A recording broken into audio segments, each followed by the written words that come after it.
Hello, welcome to In Your Face. My name is Jalen Russell. This is, William Carmen. and And this I'm is. Ethan Henschel. Today we're going to be talking about Dwayne Wade signing with the Bulls. I believe the Dwayne Wade signing with the Bulls was a bad move for the Bulls, but a good move for Dwayne Wade. Dwayne Wade got the money he wanted. He's going to be in his hometown team. It's the only other team he'd be comfortable with other than the Heat, and he wanted to stick to Pat Riley. Could he have gone back to the Heat and gotten the money? Probably.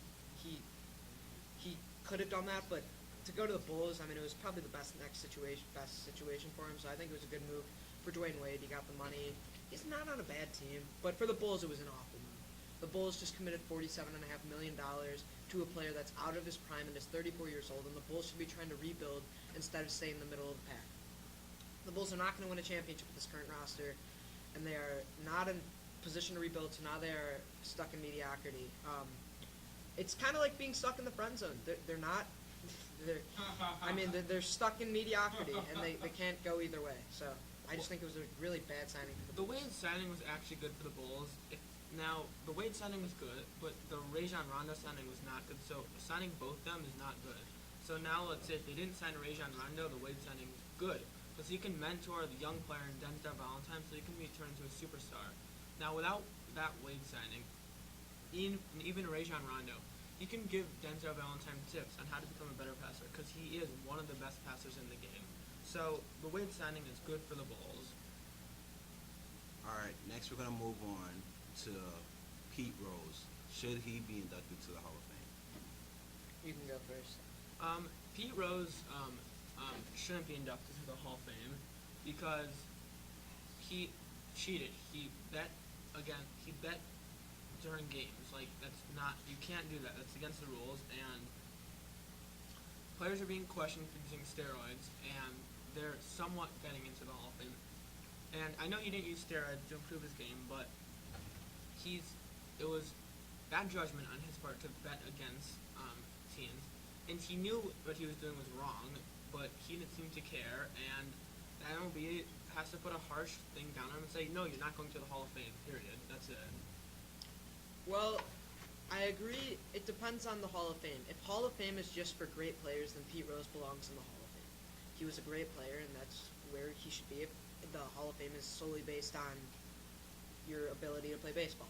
But Pete Rose questioned the integrity of baseball, and he put baseball in a very bad spot with his cheating, and he didn't ever admit to cheating. So personally, if it was for just his play, absolutely. But I don't think he belongs in it as well, just because his play he questioned the integrity of baseball, and that's really where he screwed up, and that's why he's not a Hall of Fame player.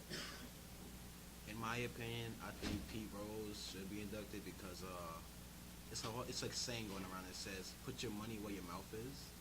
And I think he kind of backed that up most of the time. So yes, that's my input. Next, we're gonna move on to the Cubs and what their key moves are and what they need in their roster. I think their roster's really set, but they do need a lefty in that bullpen. Whether it's Aroldis Chapman, Andrew Miller, or a little subpar guy from those two guys, they do need a lefty. Outside Travis Wood, they have no lefty in their bullpen, and they need an upgrade to really make the World Series and win it. Well, I think that not only do the Cubs need a left-handed pitcher, I think the Cubs need a bat or a couple bullpen pitchers, but I think they need more help than that. They're 26 and 27 over the past 2 months. They're really not playing that great of baseball, and they're 6 and 20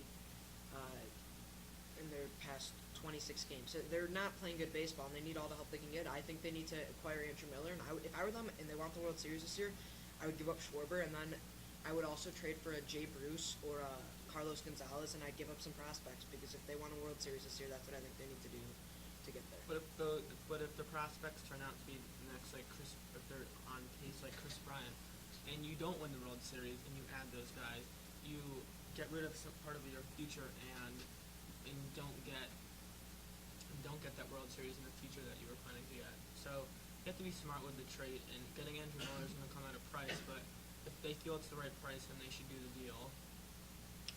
Yep. Alright, thank you for this presentation of In Your Face. Thank you. I'm Jalen Russell. I'm William Carmen. And I'm Ethan Henschel. Thank you. Good night.